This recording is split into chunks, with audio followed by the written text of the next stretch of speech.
মেচেদার ছবি আপনাদের দেখাবো। রামনবমীর মিছিলে সেখানে রয়েছেন বিরোধী দলনেতা শুভেন্দু অধিকারী, সেখানে যোগ দিয়েছেন তিনি। মেচেদাতে রামনবমীর এই মিছিল শোভাযাত্রা শুরু হয়েছে একাধিক জায়গায়। আজ পূর্ব এবং পশ্চিম মেদিনীপুরে রামনবমীর মিছিল শোভাযাত্রা হয়। একাধিক জায়গাতে বিজেপির নেতা তারা অংশগ্রহণ করেন। তমলুকে আমরা দেখেছি বাইক মিছিল করতে দিলীপ ঘোষকে। খড়গপুরেও হয়েছে অস্ত্র প্রদর্শন, রামনবমীর মিছিল। আর মেচেদা এই মুহূর্তে শুভেন্দু অধিকারী।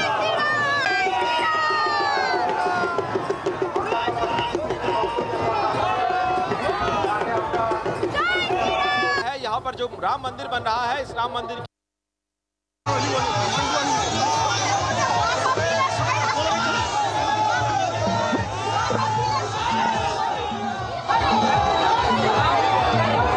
ঐতিহাসিক সিদ্ধান্ত। একটা দেশে এতগুলো আইন থাকতে পারে, একটা আইনই থাকবে।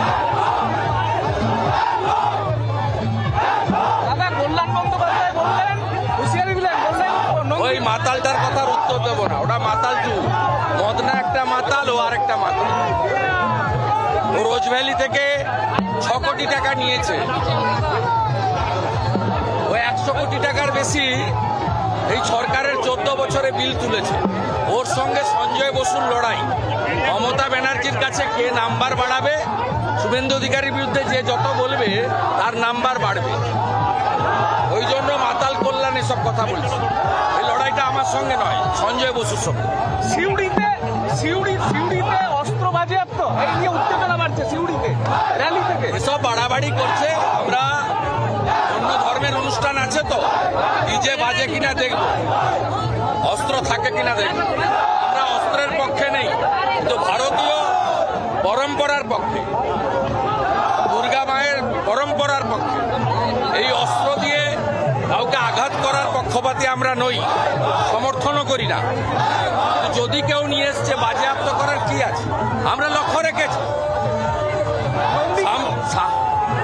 নন্দীগ্রামে বহু সনাতনী অর্থ চাঁদা হিসেবে দিতে চায়, কিভাবে দেবে ওরা? নন্দীগ্রাম মন্দির নির্মাণ ট্রাস্ট তৈরি হবে, নিধি সংগ্রহ হবে। এখনই 5 জন দাতা পাওয়া গেছে যারা আমাদের রাজ্যের বাইরে। তারা এই মন্দির নির্মাণের দায়িত্ব নিয়েছে। জায়গাটা আমাকে কিনে দিতে হয়েছে, অনেক আগে কেনা ছিল।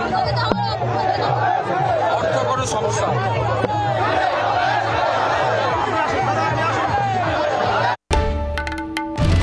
বাংলার আওয়াজ, বাঙালির আবেগ, জি 24 ঘন্টা।